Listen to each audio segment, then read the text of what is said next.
दोस्तों नमस्ते, मैं सुशील कुलकर्णी। आप देख रहे हैं एनालाइजर न्यूज हिंदी। दोस्तों, एक विषय बहुत ही मेरे मन में खल रहा है।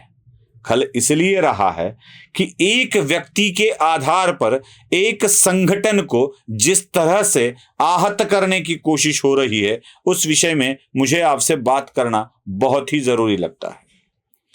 कुरुलकर नाम के एक डीआरडीओ के साइंटिस्ट को, डीआरडीओ के अफसर को जब हनी ट्रैप में पकड़ा गया और उसने कुछ जरूरी जानकारी पाकिस्तानी एजेंट्स को दी है, ऐसा आरोप लगाया गया, तो एटीएस और एनआईए हरकत में आ गई और उसे तुरंत गिरफ्तार कर लिया गया।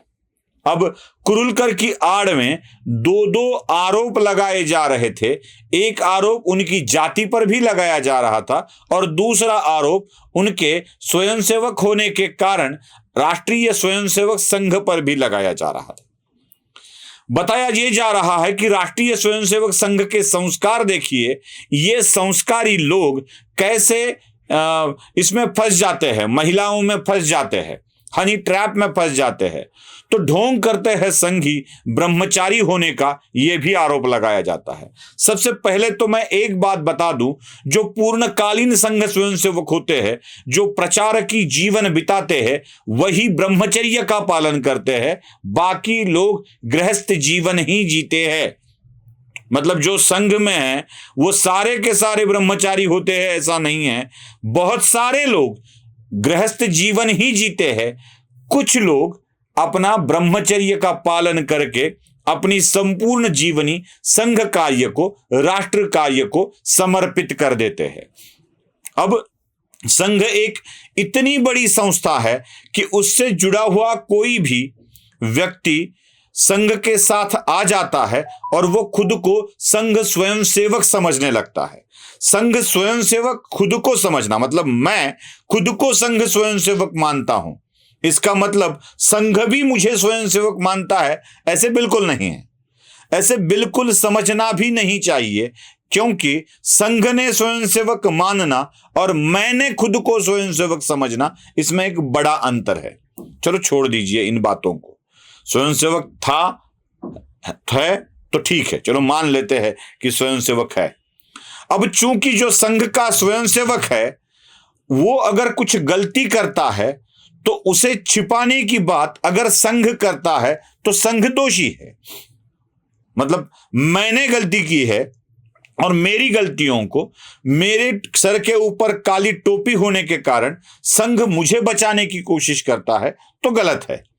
लेकिन मैं संघ स्वयंसेवक हूं ये जानते हुए भी, मैं गलत हूं ये जानकर, संघ की बदनामी होने का अंदाजा होते हुए भी अगर संघ उनके ऊपर कार्रवाई करने का आदेश देता है ना, तो बात बड़ी महत्वपूर्ण होती है।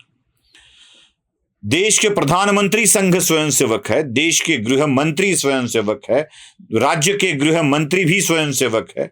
ऐसी स्थिति में एक स्वयंसेवक के गलत कार्यों को उसकी समीक्षा करना, उसकी जांच करना, अगर वो अपराधी है तो उसे सजा दिलवाने के लिए संघ पीछे पीछे नहीं हटता है। यह बात बड़ी महत्वपूर्ण है।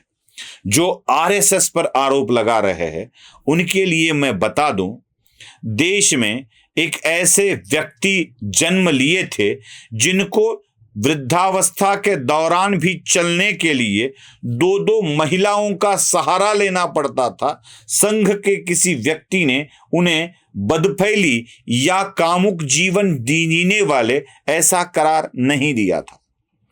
मैं ये भी बता दूं, अपनी ही निजी जीवन में सच का प्रयोग करने वाले व्यक्ति किसी महिला के साथ नग्नावस्था में सोते थे, इस पर भी कभी संघ की विचारधारा वाले लोगों ने आपत्ति नहीं जताई थी, ना ही उसे अपराधी समझा गया था।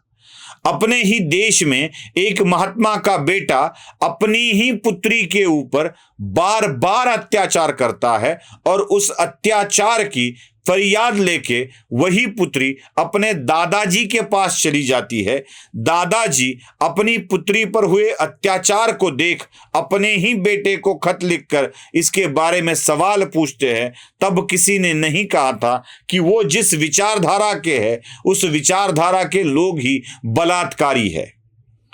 कुरुलकर के मामले में तो हनी ट्रैप पाकिस्तानियों ने लगाया था। इस मामले में तो घर की ही औरतों के ऊपर वहां के ही मर्द हनी ट्रैप लगाते थे। ऐसा आरोप किसी ने किया है क्या? बता दूं, देश के पहले प्रधानमंत्री महिलाओं के साथ स्विंग कॉस्ट्यूम में दिखाई देते हैं। बता दूं, देश के पहले प्रधानमंत्री महिलाओं की सिगरेट जलाते हुए दिखाई देते हैं। बता दूं कि देश के पहले प्रधानमंत्री महिलाओं के चरणों में बैठे हुए दिखाई देते हैं। ये सारे चित्र देखकर देश का प्रधानमंत्री ही हनी ट्रैप में अटक गया था, ऐसा आरोप किसी ने नहीं लगाया था। या उनके ऊपर आरोप लगाकर उनकी पूरी पार्टी को ही बदनाम करने की साजिश किसी ने नहीं रची थी। एक कुरुलकर को उठाकर राष्ट्रीय स्वयंसेवक संघ पर आरोप लगाने की बात जिस तरह से हो रही है वो बड़ी ही गंदी और बदतमीजी है लोगों की, जिसे संघ के ऊपर उन्हें आरोप लगाना है। साथ ही साथ किसी जाति को भी टारगेट करना है, यह भी हमें समझ में आता है। महाराष्ट्र की राजनीति में प्रादेशिक अस्मिता को बढ़ाकर, जातिगत अस्मिता को बढ़ाकर कुछ अलग ही करने की कोशिश हो रही है। महाराष्ट्र में अब जाति से भी ज्यादा ये कोशिश हो रही है कि अब राज्य और की अस्मिता बढ़ाई जाए, राष्ट्र को छोड़ दिया जाए, राष्ट्र का विचार कोई न करे। राष्ट्र का विचार करने वाले संगठन को बदनाम करने की साजिश अगर होती है तो मैं बता दूं कि इसका भी तोड़ दिया जा सकता है। और जिन जिन ने हनी ट्रैप में अब तक अपने जीवन को यापित कर दिया है उसको भी उजागर किया जा सकता है। अगर आपको भी ऐसा लगता है, सहमत है, तो चैनल को सब्सक्राइब जरूर कीजिए, बेल आइकॉन जरूर दबाइए। धन्यवाद।